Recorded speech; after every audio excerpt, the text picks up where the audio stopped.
Up guys, I've got my Burning Abyss Phantom Knight deck profile for you here today. This deck is amazing. Phantom Knight and Burning Abyss have always been a great match made in heaven. What I think was quite funny about the new Phantom Knight support is that in my head, and I feel like I wasn't the only one who thought this, I thought the new Phantom Knight support would be directly linked to Burning Abyss, because I could have sworn they talked about Burning Abyss Phantom Knight structure deck, but for some weird reason their mix of Raid Raptors, I don't know if this is an anime thing, I don't watch the anime, but anyway that was a bit confusing to me. But in any case, Phantom Knights are still really good with Burning Abyss. The reason why I hadn't released this before is because these cards haven't come out yet, and so I tend to not do as much work with cards that haven't come out yet anymore, just because it feels a lot of time it feels pointless. The cards come out and then Konami does something weird, and it just doesn't, it feels like I'd rather just wait for the OCG to break it and then I'll do it.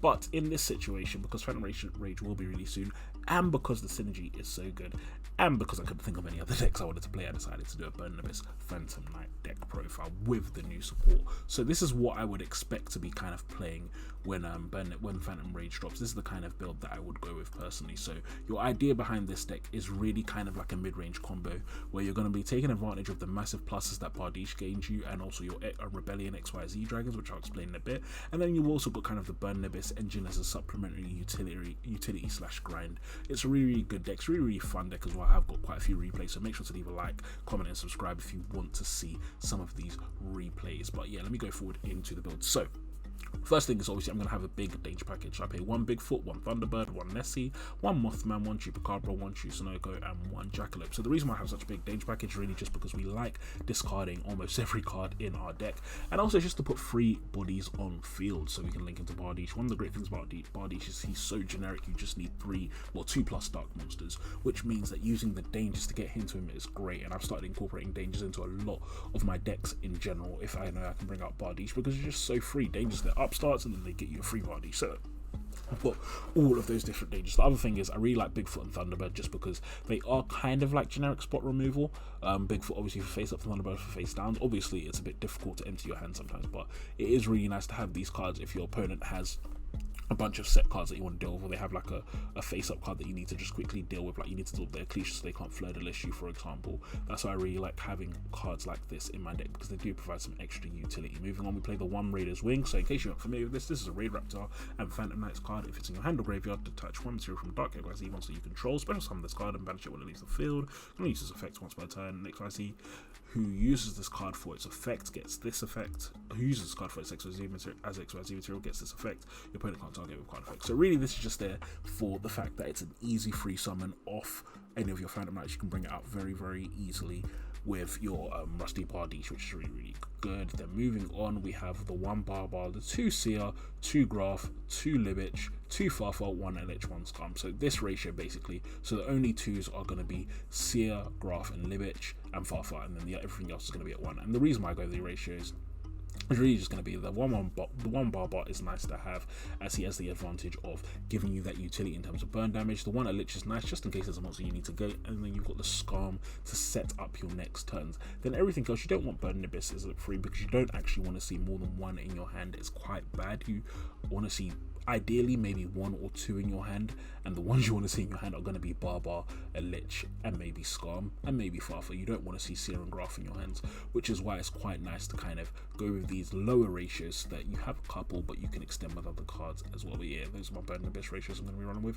What's really, really nice, obviously, is that you've got your Chusanoco and your Jackalope as well for your Burning Abyss monsters. So you've got a lot of level 3s to easily get into your Dante and your Cherubini in this deck, which is really, really great. Then we've got the Phantom Knights of Stained Greaves. This card is busted. For those of you guys who aren't on Reddit, if you go on Reddit, you'll see the amount of 1 card combos this leads into is just insane. I'm not doing anything too fantastical with it, but even this deck, it just generates so much pluses. So Phantom Knight cards is special summoned to your field, special summon this card from your hand, then increase the level for 1, and then you can banish it from the grave and special summon another Phantom Knights from your hand. So by itself, this card is potentially 2 summons, but because we know how Phantom Knights work, if this card If, for example, you have another Phantom Knight in your hand, the chances are when that special summon goes to the graveyard, you can banish it for another plus. So this card is like a +2 or +3 as long as you have an extender with it. It's insane. Everything about this card is amazing and definitely has really upped the ceiling of Burning Abyss. And what's great is it's level 3, which means it's another easy route into Dante and Cherubini. But yeah, we really like Stained Greaves, really good card.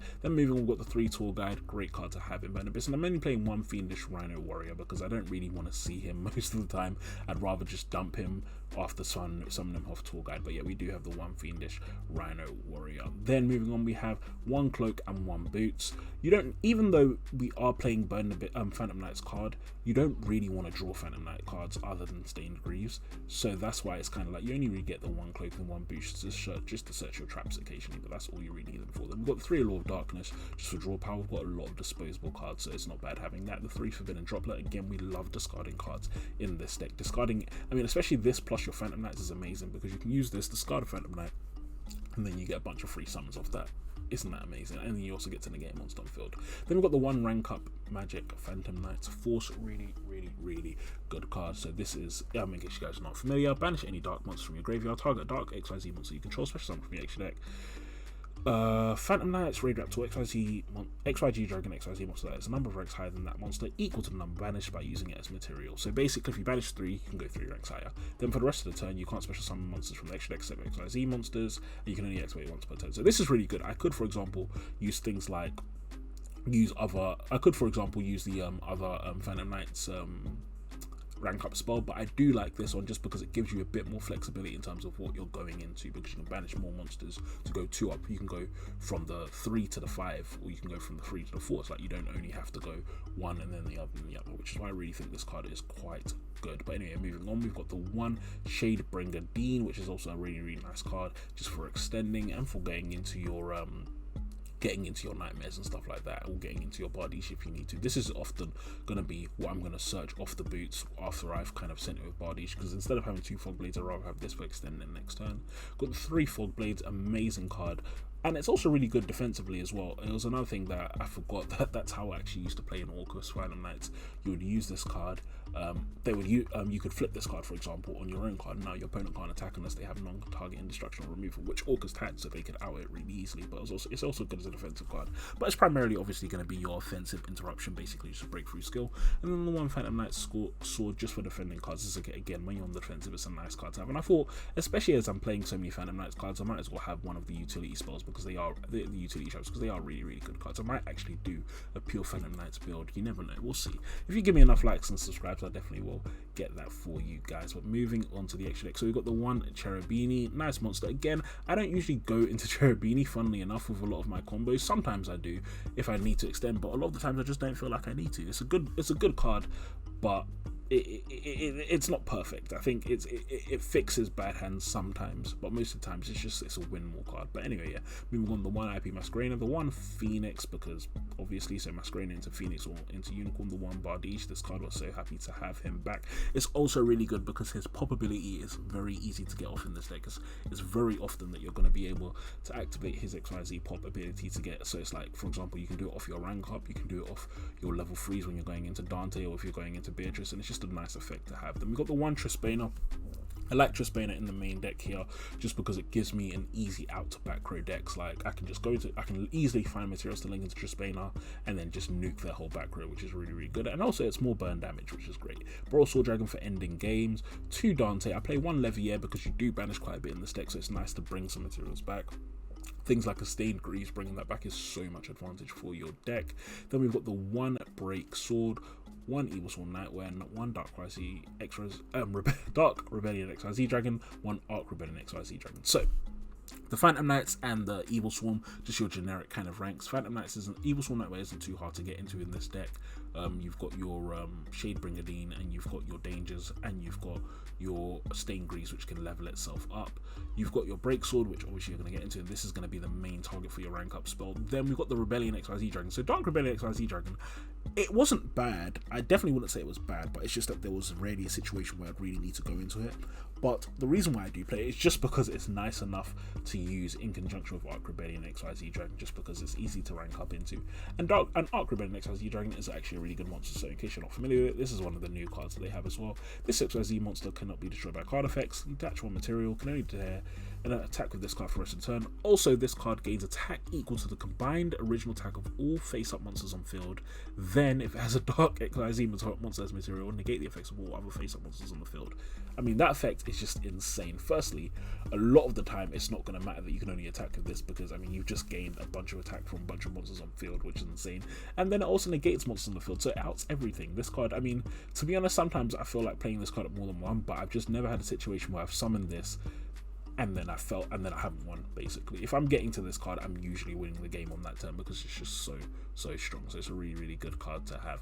It will, even if you're not winning the game, you're definitely putting your opponent so far behind that there's no way they're coming back after that. But yeah, this card is amazing to have.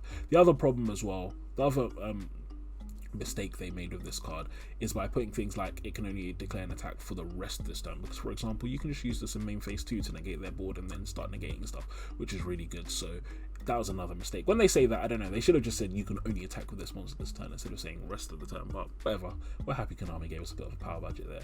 Moving on, the one Beatrice, your nice foolish burial on your opponent's turn, a great card to have in any Burning Abyss deck. But moving on into our side deck, so I've been playing One Red Reboot. I really like One Red Reboot in this format because there's so many big traps to negate. We've got the 3 evenly matched because yeah, we need to deal with back row decks, and it's a control format, so evenly matched is coming back in as a really good card to generate those huge swings of card advantage. Talents is amazing because every card in your deck is pretty much an extender, so it doesn't matter if, for example, your Tour Guide gets negated, because you get 2 free draws off that, you're definitely going to be able to do full combo. So Talents is amazing for Burning Abyss, and I will always side this in going second. Sometimes I even side this in, like I'll just main deck it, like I'll take stuff and I'll just main deck it because it's just such a good card for Burning Abyss. Really no reason to not play it. We've got the 2 Effect Veiler, really good card. 3 Phantasme, 3 Nibiru because it outs a lot of different decks this format. So guys, that is my Burning Abyss Phantom Knight deck profile. Hope you enjoyed it. Make sure to leave a like, comment and subscribe if you're enjoying this video, and I'll talk to you all soon. Peace.